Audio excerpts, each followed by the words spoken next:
Welcome back to the Olive Grove, the place to be, if you love those insightful aha moments. I'm with you there. It's all about those nuggets of wisdom, right? Absolutely. Today's deep dive, Isaiah chapter 53, the complete Jewish Bible translation. It's featured on the My Christian Space website. Ah, a classic rich with meaning. It really is. Yeah. And it's all about this powerful prophecy about a suffering servant. The Messiah. Yes, who takes on, the burden of humanity's sin. A theme that's resonated for centuries, even bridging Jewish and Christian thought. It's pretty amazing. And get this, the first verse, right out of the gate, asks, "Who believes what we've heard? To whom has the arm of the Lord been revealed?" Ooh, that's a powerful opening, like a challenge to consider our own faith. Right. How do we actually see the Messiah? And that word arm, it's not just about physical strength. In Hebrew thought, it represents God's power, his action in the world. So it's not just about believing the words. It's about recognizing God's hand in the revelation of the Messiah, recognizing his power at work. So deep. Okay, but then verse 2 goes in a completely different direction, describing the Messiah as, get this, growing like a young plant, like a root out of dry ground. Such an unexpected image, right? We're conditioned to expect this grand entrance. Exactly. It's like, wait, a humble beginning, Yeah. not a king in a palace. Challenges our preconceived notions of power, much like, the birth of Jesus, not in a palace, but a humble stable. Wow, yeah. Setting the stage for a different kind of Messiah. One whose power is not of this world, a servant leader. And then the theme of sacrifice. Wow. It just gets so intense in verses 4 through 6. The heart of the chapter, some might say. It's not just physical suffering the Messiah takes on, but our guilt, too. Whoa, okay. Break that down for me, this guilt offering idea. Okay, so imagine someone taking the blame for something you did, willingly taking the punishment in your place. That's the kind of sacrifice Isaiah is talking about here. So intense. And it's so relatable, right? Yeah. We all mess up, stray from the path, carry that weight of our failings. It's a universal human experience. And this idea of someone taking that on for us, bearing that burden. Powerful. Beyond powerful. It's more than forgiveness, right? It is. It's the Messiah embodying that forgiveness, taking on the consequences of our choices. And it's meant to transform us, too. Not just our standing before God, but our hearts, our motivations, everything. I feel like we need to take a moment to just let that sink in. It's heavy stuff, but so important. Absolutely. Sometimes we need those moments to really grasp the weight of what we're talking about. Okay.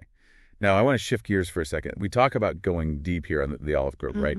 But sometimes those deepest dives happen in our own lives, Completely agree. It's one thing to analyze these concepts intellectually, but the real power is how they change us, how they affect our actions and relationships. Exactly. And speaking of action, there's this amazing community, My Christian Space. Yeah. They don't just talk about faith, they live it out. Oh, I've heard great things. What kind of things are they doing? Well, one initiative that really caught my eye is their work with Enduring Freedom Ministries. They're working to establish a food pantry in Jerusalem. Wow, Jerusalem. That's incredible. A place so significant, yet facing real struggles, food insecurity being one of them. It's heartbreaking. Yeah. But imagine the impact right there in the heart of the Holy Land, providing nourishment and hope. A beautiful expression of compassion, wouldn't you say? Absolutely. Putting that selflessness we see in Isaiah 53 into action. And you know what? If this resonates with you, I encourage you to check out the My Christian Space community and consider supporting Enduring Freedom Ministries. What a fantastic opportunity to make a tangible difference. Actions speak louder than words, as they say. Couldn't agree more. Even a small contribution can make a huge difference. You can find more info on their website. But okay, let's dive back into Isaiah 53 and see how this whole sacrifice and redemption thing keeps unfolding. Right back to the text. I'm ready. Where were we? We were just getting to the part where things get even more intense. Oh, I remember. Things were already pretty heavy. Well, buckle up. Verse 7 paints this picture of the Messiah, listen to this, as a lamb led to the slaughter. Powerful imagery. Silent in the face of mistreatment. And that silence, it speaks volumes. It's not weakness, it's a choice.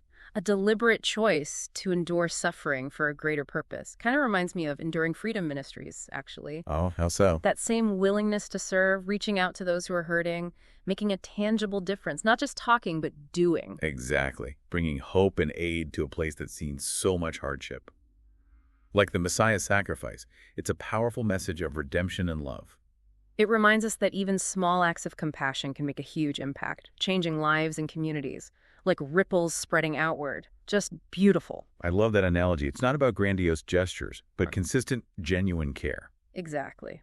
Recognizing the inherent worth and dignity of each person, and extending a helping hand, regardless of their background or beliefs. That's the beauty of it, right? It transcends all those barriers. It's about that fundamental human connection. Spot on. Now back to Isaiah. In verse 8, it says, even those closest to the Messiah didn't get it. Seriously. Even those who knew him best. It seems that way. It says, he was condemned and cut off, but who among his generation protested? Wow. Such a profound misunderstanding of his mission. Highlights the challenge of truly recognizing a message that challenges our expectations. Sometimes we miss what's right in front of us. It's a reminder to stay open, to question our assumptions. Right. Absolutely. And to be willing to accept truths that might make us uncomfortable. Okay, so then we get to verses 9 and 10, and things get a little, well, confusing. How so? Well, it talks about the Messiah being buried in a rich man's tomb. That doesn't seem to fit the whole suffering servant image. Right. It's almost like a contradiction. Exactly. But maybe that's the point. We might be onto something there. The text makes it clear that this death wasn't a punishment, but a willing sacrifice. He wasn't condemned for his own sins, but offered himself for the sins of others. And that offering, it points toward resurrection, new life. Okay, so that's where the hope comes in, right? Even in death, there's this promise of something more. Precisely. And it echoes the work of Enduring Freedom Ministries, don't you think? Totally. That dedication to serving others in such a historically and spiritually significant place as Jerusalem. A testament to that same spirit of sacrifice and compassion. It's powerful stuff. It's a reminder that true power often lies in selflessness, in love, and sacrifice. And that's a message worth spreading, don't you think? Absolutely. We need more of that in the world today. More compassion, more understanding, more tangible acts of love and support. And you know, it's not just up to organizations like Enduring Freedom Ministries. We can all play a part. I completely agree. Even small acts of kindness can have a ripple effect, transforming lives and communities. It's about recognizing our shared humanity and extending a hand to those who are struggling, no matter who they are or what they believe. It's about coming together to build a more just and compassionate world, a world that reflects the love and sacrifice we see in Isaiah 53. Beautifully said. And on that note, let's take a short break. When we come back, we'll delve even deeper into Isaiah 53 and see how this profound message of hope and redemption continues to unfold. Stay with us. I'm looking forward to it. There's so much more to unpack here. It's amazing how, this ancient text is still so relevant today, you know? It really is. We're still asking those same questions about suffering and redemption, what sacrifice really means. Timeless, those human experiences, and that guilt offering concept. It makes you think, how does that apply to us today? Yeah. How do we approach forgiveness? Yeah. For ourselves, for others. If the Messiah took on the consequences of our actions, what does that even mean for grace and mercy? Deep stuff. It really challenges our ideas about punishment. Maybe it's not about, an eye for an eye, but about restoring and healing. That's a great point. And you know what? That ties in perfectly with what Enduring Freedom Ministries is doing. They're not about judging people who are struggling. They just want to meet their needs, show compassion. I love that. That food pantry in Jerusalem, it's a perfect example of that. Everyone deserves dignity and support no matter what their circumstances are. Absolutely. It's about recognizing that shared humanity. Yeah. So powerful. Okay, back to Isaiah 53.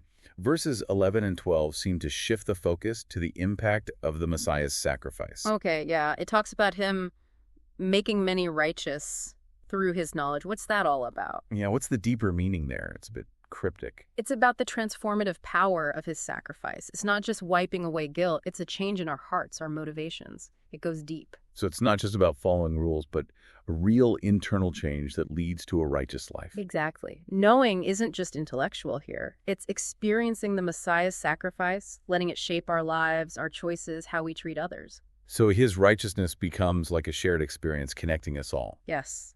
It's a beautiful picture of interconnectedness. And it emphasizes his role as an advocate. He not only suffers for us, but pleads our case, even when we mess up. Wow. Talk about grace and forgiveness. It's a powerful message, especially today, with all the division and conflict we see. It challenges us to look beyond our differences, to recognize that shared humanity. There's always hope, even in the face of suffering. Always hope for redemption and restoration. And that's what Enduring Freedom Ministry is all about, too. They're not just meeting physical needs, they're offering hope, a sense of belonging to those who might feel forgotten. Right, bridging those divides, building understanding, working towards a world where everyone can thrive. It's about living out the Messiah's message, that love, sacrifice, redemption. It's all connected, and it's something we can all be part of no matter our background or beliefs. Even small acts of kindness and generosity can make a difference. They can all contribute to building a more just and compassionate world. Exactly. And as we go deeper into Isaiah 53, it becomes even more clear that this isn't just some old prophecy. It's a timeless message of hope and redemption about love's transformative power. It's about that shared humanity, working towards a world where everyone has dignity, compassion, a sense of belonging. And organizations like Enduring Freedom Ministries, they're putting those principles into action. They are. And their work in Jerusalem is just a powerful example of that compassion and sacrifice we see in Isaiah 53. Meeting those needs, offering hope in a place that's seen so much hardship. It's a reminder that we're all interconnected, that our actions have an impact. We can all be part of making this vision a reality. Absolutely. Every act of kindness, every bit of generosity, every effort to promote justice and compassion, it all contributes to the greater good. We can build a world that reflects the values we see in the Messiah. A world where love, compassion, and justice prevail. It's a powerful message of hope. And as we wrap up our deep dive into Isaiah 53, I want you to think about how this chapter speaks to your own life. Yeah, what resonates with you? But what can you do to embody those principles of sacrifice and redemption? Even small acts of kindness can make a big difference. It's a question worth pondering. How can we create a more loving and compassionate world, starting with ourselves? It's a challenge, but an inspiring one.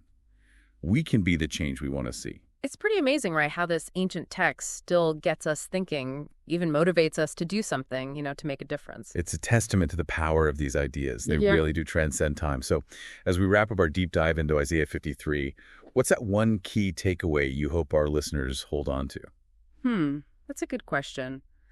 I think, for me, it's that message of radical hope. No matter how messed up we feel or lost, there's always that possibility of redemption, transformation through the Messiah's sacrifice. It speaks to that deep longing we all have, right? Forgiveness, healing, that second chance. Exactly. And that we don't have to go through those tough times alone. The Messiah's right there with us, offering comfort, strength when we need it most. It's like a light in the darkness. Speaking of light, we got to talk about Enduring Freedom Ministries again. Oh, yeah, absolutely. Their vision for that food pantry in Jerusalem, it's like a living example of the compassion in Isaiah 53, putting it into action. Meeting those basic needs, offering hope in a place that's seen so much struggle. It's about walking the walk, not just talking the talk. Exactly. Yeah. Living out those principles of selflessness, putting faith into action. It's inspiring stuff. It really is. So to our listeners, if this message has touched you, if you believe in that power of redemption, of helping those in need, I urge you to join the My Christian Space community. You can find all the info on their website. Even a small donation can go a long way, helping them reach their goal, bringing nourishment, hope to those who need it most. It's a chance to be part of something truly special, something that reflects the heart of the Messiah's message. And as we close our deep dive today, I want to leave you with a question to ponder. Ooh, I love a good question. What is it? How can you embody those principles of sacrifice and redemption in your own life? What small acts of kindness can you offer? That's a powerful thought. Sometimes the smallest gestures have the biggest impact, creating a ripple effect of love and compassion. Beautifully said. Thank you for joining us on this journey through Isaiah 53. It's been an honor to explore it with you. And don't forget, subscribe to the Olive Girl podcast on YouTube and visit the My Christian Space website for early access to our episodes, plus other great faith-based resources. Until next time, may you find peace, hope, and that courage to live out Isaiah 53's message in your own unique way. Amen to that. It's been a truly insightful deep dive. Thanks for having me.